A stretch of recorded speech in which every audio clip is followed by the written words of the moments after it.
Hello everyone, welcome to the channel. మంగళాయ దేవ్యాయ నమః ఓం విష్ణుమక్షస్థలస్థితాయ నమః ఓం సర్వోపద్రవవారిణ్యై నమః ఓం నవదుర్గాయ నమః ఓం మహాకాళ్యాయ నమః ఓం బ్రహ్మ విష్ణు శివాత్మకాయ నమః ఓం త్రికాల జ్ఞాన సంపన్నాయ నమః ఓం భువనేశ్వర్యాయ నమః ఓం శ్రీ లక్ష్మీ అష్టోత్తర శతనామావళి సమాప్తః. బన్నీ అమ్మా కాలేజ్ టైం అవుతుంది, ఇప్పుడు నాకు పని చెప్పమాక.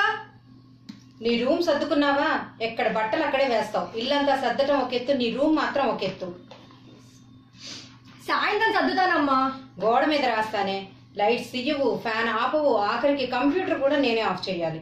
ఎన్నిసార్లు చెప్పినా చెయ్యవన్నీ. నా జీవితం అంతా ఈ కొంపకి చాకరీ చేయటంతో సరిపోతుంది.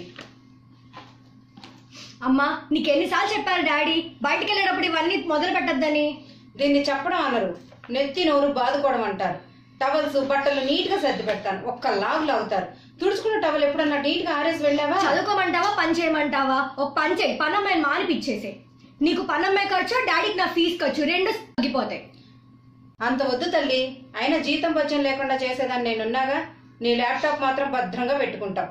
అదే దువ్వెన కావాలంటే దాన్ని వెతికి పట్టుకోవడానికి ఇన్వెస్టిగేషన్ చేయాలి.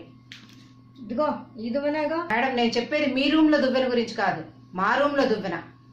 పొద్దుటే మీ నాన్న చేత నాకు తిట్లు, కనీసం తల దువ్వుకోవడానికి దువ్వెన కూడా కనిపించదని. నీ దువ్వెన ఎక్కడ పడితే అక్కడ పడేస్తావు, మా దువ్వెన కూడా తీస్తావు. 8ంటికి కాలేజీకి వెళ్ళాలంటే పావు గంట ముందర లెగుస్తావు. ఇక టవల్స్ దువ్వెన గురించి ఏం ఆలోచిస్తావు? ఓ నిజమా? మా చిన్నప్పుడు 5ంటికి లేచి చదువుకునే వాళ్ళమే.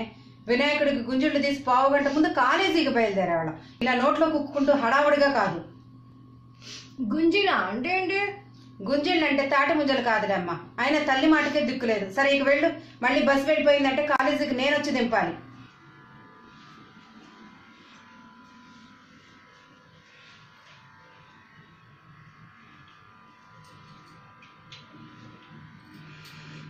దేవుడా, ఇప్పుడు ఇవన్నీ సర్దాలా నేను?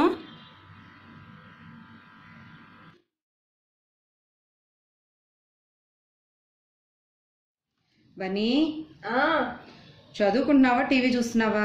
చదువుకుంటూ టీవీ చూస్తున్నా. సంతోషించాం గాని 9 అవుతుంది, ఇక తిని పడుకో. 9ంటికి ఎవరైనా పడుకుంటారా అమ్మా? అయినా నీ టైంలో 8ంటికే పడుకున్నారనమాట చెప్ప మాకు. కరెక్ట్, అలా నిద్రపోతేనే తెల్లవారుజామునే లేవగలం. అప్పుడు చదివిన చదువు బాగా వంట పడుతుంది. అమ్మా పట్టాల్సింది వంటికి కాదమ్మా, బుర్రకి. బన్నీ, నీతో వాదించే ఓపిక నాకు లేదు. నేను పొద్దున్నే 5కే లెగవాలి. అప్పటి నుంచి కోడిలా అరిస్తే 7:30కి లెగుస్తావు. మా మళ్ళీ బిగించే మాకు. ఇదిగో పుస్తకము టీవీ రెండు మూసేస్తున్నా.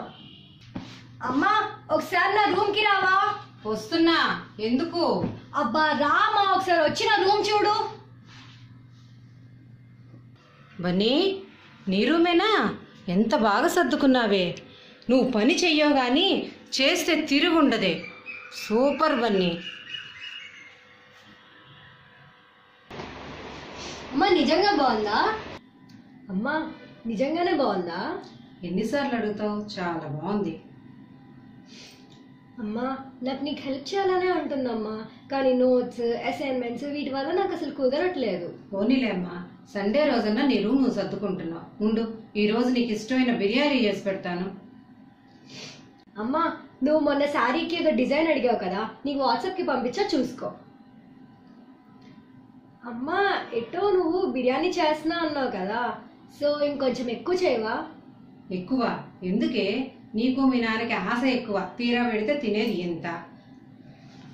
అది కాదమ్మా, ఇవాళ మా ఫ్రెండ్స్కి అవుటింగ్ ఉంది, సో అందరం కలిసి సాయంత్రం బయటికి వెళ్దాం అనుకుంటున్నాం. అయితే అయితే ఏంటమ్మా, మధ్యాహ్నం భోజనం మన ఇంట్లోనే. అమ్మ మీద ప్రేమతో రూమ్ సర్దాం అనుకున్నానే, అదా సంగతి? అదే సంగతి. అదండి సంగతి. ఫ్రెండ్స్తో అవుటింగ్ వెళ్ళాలంటే చిన్న చిన్న పనులు చేయాల్సిందేగా. మీకు కనుక ఈ వీడియో నచ్చినట్టయితే లైక్ చేయండి, షేర్ చేయండి, సబ్స్క్రైబ్ చేయండి.